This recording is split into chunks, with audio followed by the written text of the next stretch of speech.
Hello students, today's topic I think have understood direct and indirect. Before proceeding that, suppose I am your class teacher and I'm your mother, tell your daughter that the last day of fifth, for example. So your mother would, yes, I will tell my daughter Sakshi, for example, when come to home and then that there are two one way uh, transfer my message that I'm not accept the visiting assignment after time. Suppose I have to this way, or she that or teacher said that she is not going the assignment after deadline. So these are the one is that direct and second direct. Direct means words as it is, and indirect means when we change those words into our words. Are you getting? That is called direct. So today we are going to direct, and I had already on direct and indirect, but that is for imperative sentence. So again, because starting, commencing, let me tell you that there are number of 4 kinds of sentence.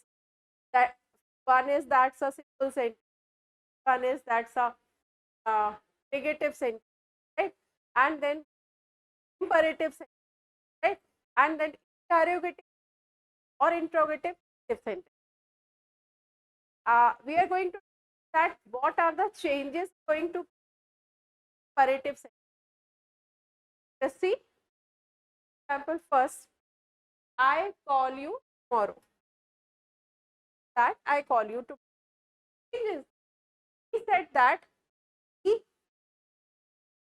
call next day. Changes are he said that, right? The change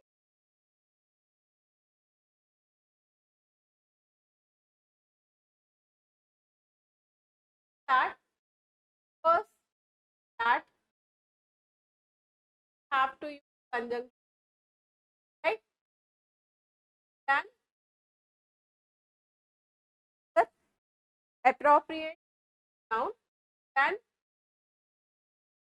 right, and would is model, that's why, and then I and tomorrow is the day, next day. So then there are some rules from direct to direct. That are they? We are going first. We are going to understand through. I'm not going to solve, but yes, one by one, say that. So that each and every sentence is divided two parts. Narration. One is called quoted speech, quoting speech, and another part is called quoted. Right? So that's a, for example,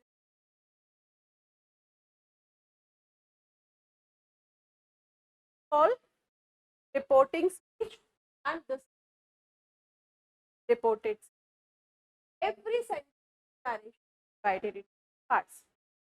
For example, first we have to see that have to quoting verb. Verb is very important part of grammar. Verb is the most important part of grammar. So please you work out on the verb. Know that verbs, there are 3 forms of verb. Have to which form is of the verb. That is second form of the verb. Right? That said, I said. Answer. He said that I become he and was, right. Another, the first rule.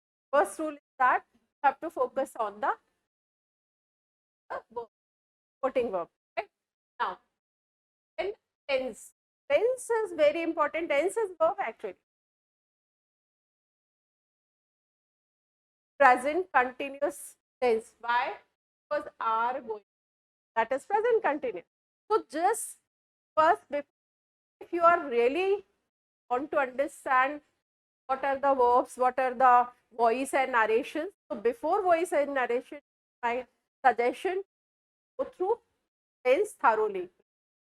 Kind of sentences present. What the said that conjunction that have to use. Right? That's a conjunction that is very common. That then the reflex, because this is a pronoun will be here. That is what? That is uh, they, right? Then and are past tense are is right going and now in. So that is time, phrase or time will change. But that can or actually or so not for auxiliary question. This is for WH. Right? It's not there. This is for WH. For example, however, this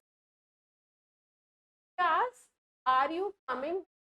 So answer inquired, because that's inquiry. Inquired and he conjunction will be used, and that conjunction is conjunction, right? That's a if he was going with her. And one more thing, that actually questions are of, please take care. Question framing is very important chapter. I think I have already made a video on it. Questions are made with the help of two WH words, and there are 9 WH words. Why, what, who, which, where, right? These are called WH words. And another, when question is with the help of auxiliaries are 24, like is, MR, was, were, right? Do, does, did. These are called auxiliaries. And here question starting with auxiliary, and that is when we see that question is starting with the help of auxiliary. If conjunction, take care. Next rule, interrogative. When interrogative sentences are there, so what are the changes? Ask the why. WH, and for WH question, no conjunction is required. No conjunction. Where do you live? So answer, the boy inquired, no conjunction.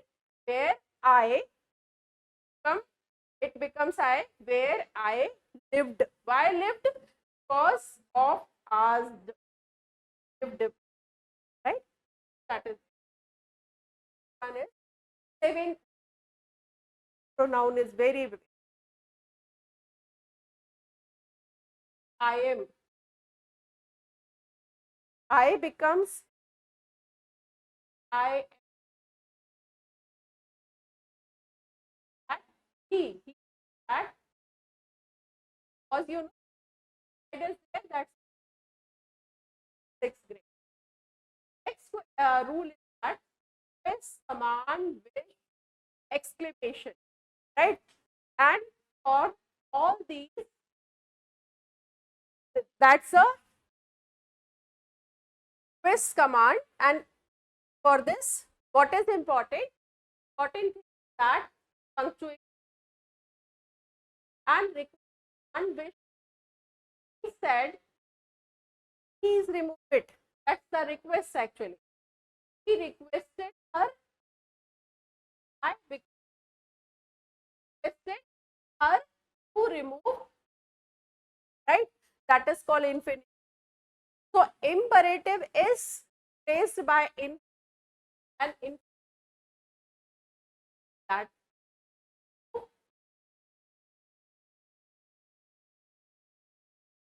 Eighth rule, punctuation. Right? For direct to indirect, we have to focus on punctuation. Right? We are the best. Right? So that's a what answer not given. I'm telling you that. Said that for the best. What's the answer? That for will be the first state. Right? Now, she asks, can I come with now? She asks, can I come with you? Ask. Right? Or she inquired, you can ask, she inquired. She, I become come with this. Now, ninth rule is of time. Time is hint. Time is example. He say or will. Take care. Example is not given here. When question or when statement in first part is framed with says or will, then reported speech does not change. Right? For example, I'm telling you that he says, I will go to Delhi tomorrow. Answer is, he says that I will go, he will go to Delhi tomorrow. Thus, pronoun will change nothing. No tense will be. Okay? She says that, another example with will, she says that I will write a book. She says that she will write a book. Will be the. Now,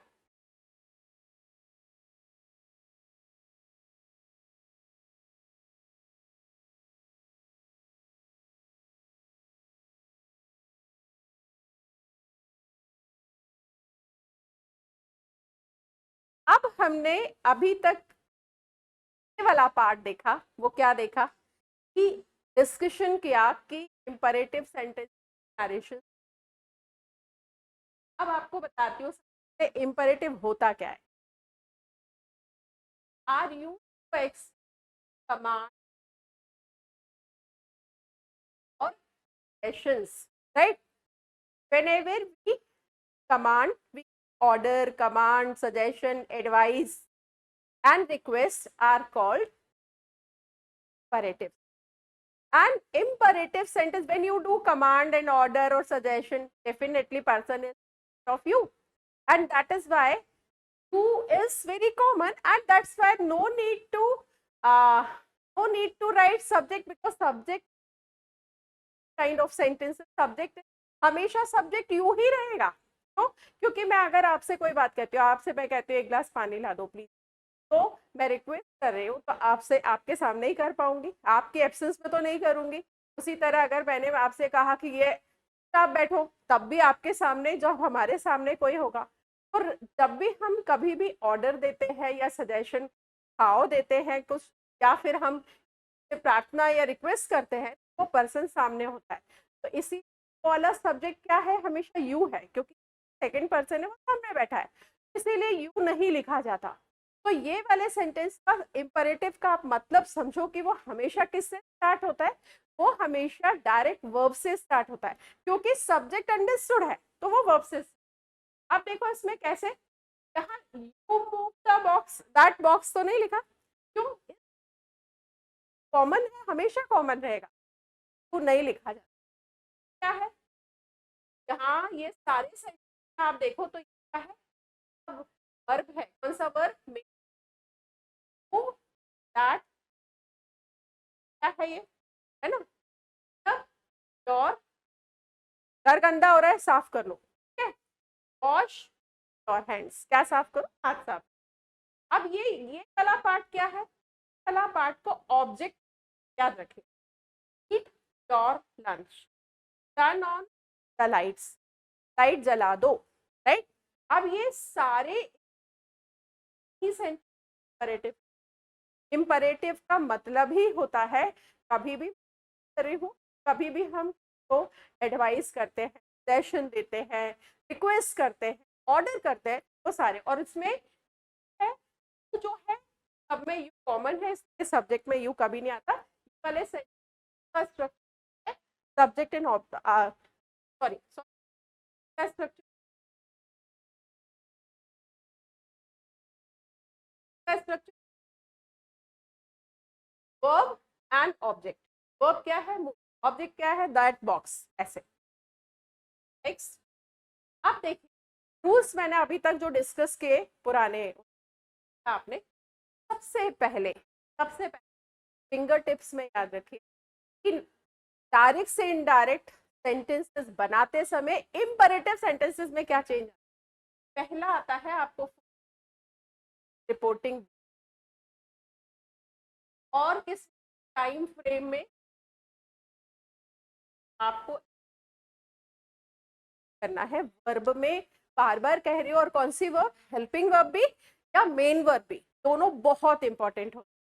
सबसे पहले चाहे आप voice करो या आप narrations करो, आपका focus किस पे रहना चाहिए, वर्ब और वर्ब के फॉर्म्स याद रखो हमेशा। तो हेल्पिंग वर्ब के फॉर्म्स होते हैं, इज का वॉज हो जाता है, एम का वॉज हो जाता है, लेकिन मेन वर्ब के कितने फॉर्म्स होते हैं, 3 फॉर्म्स होते हैं, present, past and past perfect and past participle. याद रखो वर्ब के फॉर्म्स होते हैं, मेन वर्ब है पास्ट, प्रेजेंट, प्रेजेंट, और थर्ड होता है जिसको हम कहते हैं पास्ट पार्टिसिपल नहीं होता, याद रखना, पार्टी पास्ट पार्टिसिपल होता है, राइट। क्या होता है ये हमेशा याद रखना, पास्ट पार्टिसिपल, पास्ट पार्टी, है ना। प्रेजेंट अभी अगर टाइमलाइन देखो, प्रेजेंट पास्ट है, प्रेजेंट पहले पास्ट बाद फ्यूचर। आप हमेशा एक्टिव वॉइस करो, पैसिव वॉइस एक्टिव से पैसिव, पैसिव से एक्टिव, डायरेक्ट से इनडायरेक्ट, डायरेक्ट से डायरेक्ट। तो हमेशा याद रखो आपको वर्ब को बहुत ध्यान से पढ़ना। चेंज है alter of view, point of view क्या है, 3 point of second point of और थर्ड पॉइंट ऑफ। फर्स्ट तो क्या होता है, फर्स्ट है हमेशा आई क्या है, और थर्ड क्या है, और इट, याद रखना पॉइंट ऑफ। अगर आई के साथ वी कॉमन है, याद रखना I first person, we first person पर आई सिंगुलर है, हमसे ज्यादा लोग हैं तो वी कॉमन है, यू यू कॉमन होता है। फिर थर्ड पर्सन सिंगुलर तो वो ही हो सकता है, वो शी हो सकता है, वो इट हो सकता है, नॉन लिविंग थिंग, या दे प्लूरल। आपको याद रखना। मैंने इसका एक सेशन बनाया, साइड एंड एप्रोप्रिएट कंजंक्शन, आपको सिर्फ कंजंक्शन से याद रखना है। सबसे ज्यादा कॉमन कंजंक्शन है दैट, फिर है इफ, और एक और है वेदर। स्पेलिंग याद रखना, ये वाला जो वेदर है इसकी स्पेलिंग है WHETHER, WHEA नहीं है, WHETHER। अब यहाँ सबसे ज्यादा कॉमन कंजंक्शन है दैट, बस आपको 3 कंजंक्शन याद रखना है, दैट, इफ और weather.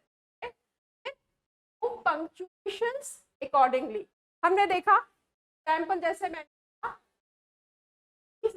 said I am a class captain, right? Captain। अब यहाँ पर जब हम इसको चेंज करते हैं, said ये करना पड़ेगा। यही वो कह रहा है कि पंक्चुएशन अकॉर्डिंगली क्या पंक्चुएशन आपको करना है, वो नेक्स्ट स्टेप होता है। Change coating verb, coating verb को करते हैं, तो अभी हम देखें। नेक्स्ट अब एग्जाम्पल देखें। एग्जाम्पल्स क्या है, the teacher said to the student, ये नए तरह का सेंटेंस है। याद रखना सेड टू बदल जाता है टोल्ड में। और याद रखिए बहुत अच्छे, कभी भी याद रखना कि तो टोल्ड है, टोल्ड यूज होता है, इसके बाद कभी मत लगा टोल्ड टू नहीं होता, राइट। ऑलरेडी यहाँ पर है तो यहाँ पे क्या हो जाएगा, यहाँ पर तो हो जाएगा, ये क्या है टोल्ड। द टीचर ऑर्डर्ड, अब सेट टू का यहाँ टोल्ड या ऑर्डर्ड, वोकैबुलरी आपको चूज करना है। क्या order, open your notebook and revise your lesson. यहाँ पर द टीचर ऑर्डर्ड वो कहते हैं का मतलब होता है वोकैबुलरी इन वर्ब और फर्स्ट फॉर्म टू, है ना। याद रखो टू ओपन, सभी आप ऐसे याद रखो टू लगा देते हैं। ओपन, अच्छा कहाँ है तो क्या हो जाएगा देयर, याद रखना notebook and write there, student क्या आ गया देयर वाला।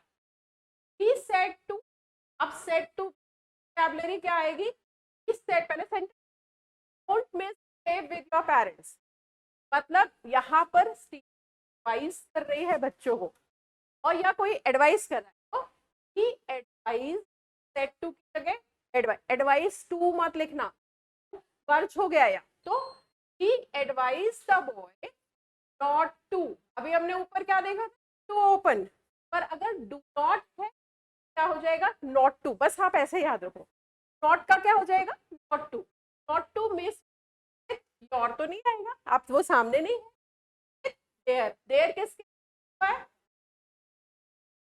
There parents. तीसरा एग्जांपल देखिए, of our college said to me, है ना। अब सेड टू क्या कह रहा है पहले देखो, नॉट वेस्ट फॉर टाइम, मतलब प्रिंसिपल क्या कह रहे हैं एडवाइस कर रहे हैं, इसके दो सेंटेंस, पहला हम ये वाला देखें, क्या प्रिंसिपल ऑफ आर कॉलेज, ये ऐसा of our college advise me, मैंने बताया ना नॉट का क्या हो जाता है नॉट टू, इस योर टाइम का क्या हो जाएगा माय टाइम।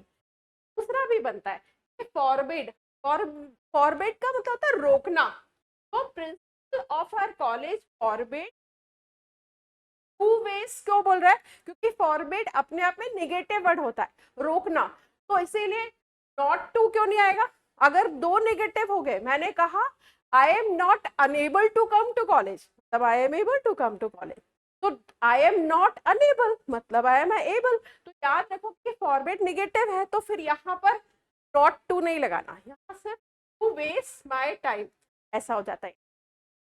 चलिए आगे और देखते हैं, द टीचर टू मी क्या रिक्वेस्ट है, द टीचर रिक्वेस्टेड, अब आप कैच कर पाओगे नॉट टू फॉर्मल सेंटेंस और प्लीज नहीं लगाना, ये रिक्वेस्ट में आ गया, तो not to elaborate your, your का क्या हो जाएगा माय आंसर अननेसेसरी।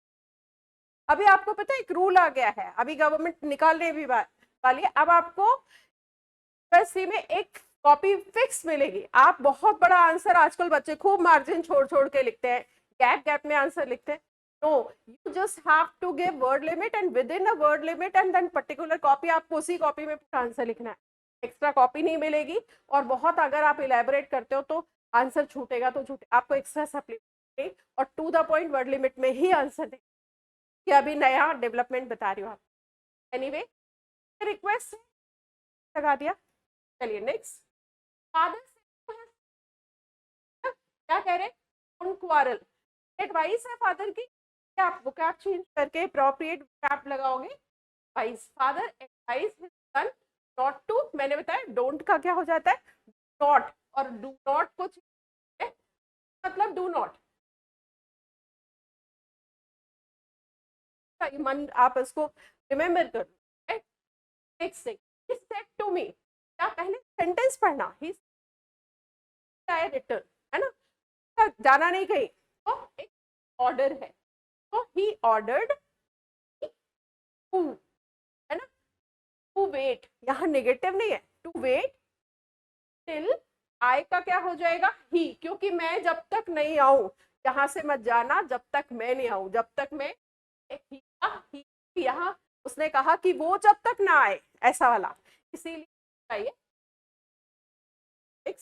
अब ये सारे आप देखना और मैं चाहूंगी कि आप इन पढ़े, मैं ऑलमोस्ट सारे कवर कर चुके हैं सेम वैरायटी के क्वेश्चंस। इस just read it out and I would like to listen your comment in comment box.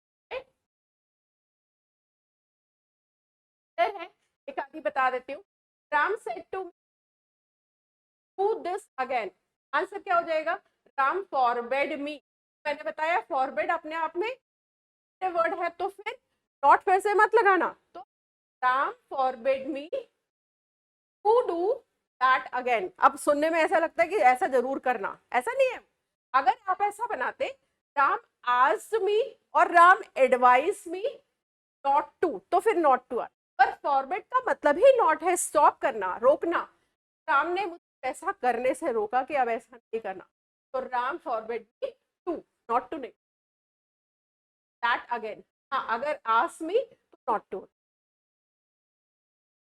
Could you please be quiet, हल्ला हो रहा है क्लास में, सर कैन भी बोल सकती, पर कुड बहुत मॉडेस्ट वर्ड होता है, बैठोगे क्या, तो शी आस्क्ड मी, अब शी आस्क्ड मी और चेंज है बी क्वाइट, राइट, तो बी है बहुत सारे मेन, is, am, are, was, right, और बी यहाँ पर बी ऑलरेडी दिया है, तो बी के actually is, am, are, was, were, be, being, been, ये सारे पूरे मतलब बी के ही होते हैं, यहाँ बी ऑलरेडी दिया, आपने ये नहीं करना, शी आस्क्ड मी और सीधे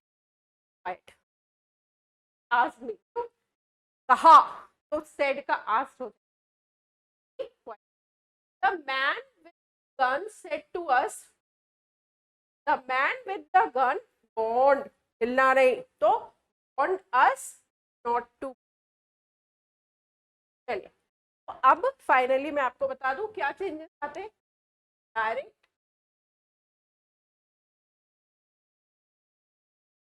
और डायरेक्ट से इनडायरेक्ट हमने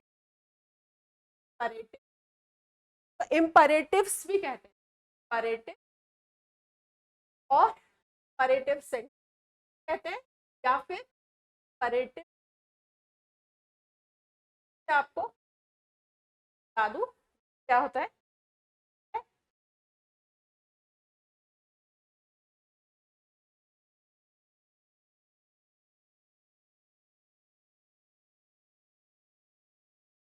देखो क्या होता है,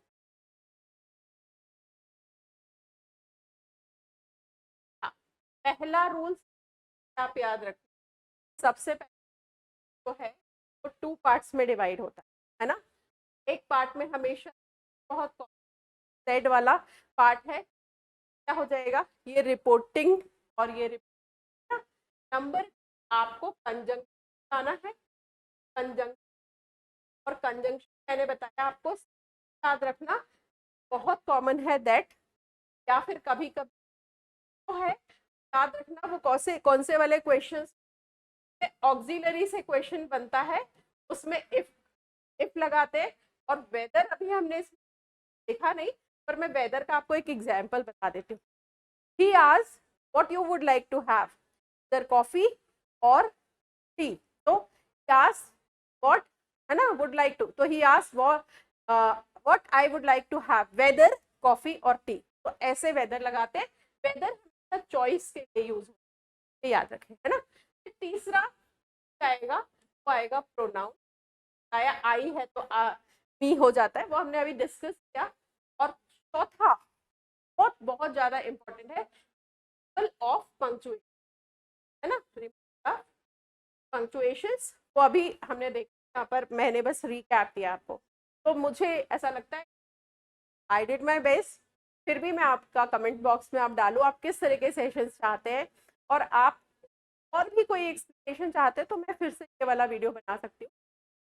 मोस्ट वेलकम, बस आ जाए, थैंक यू सो मच।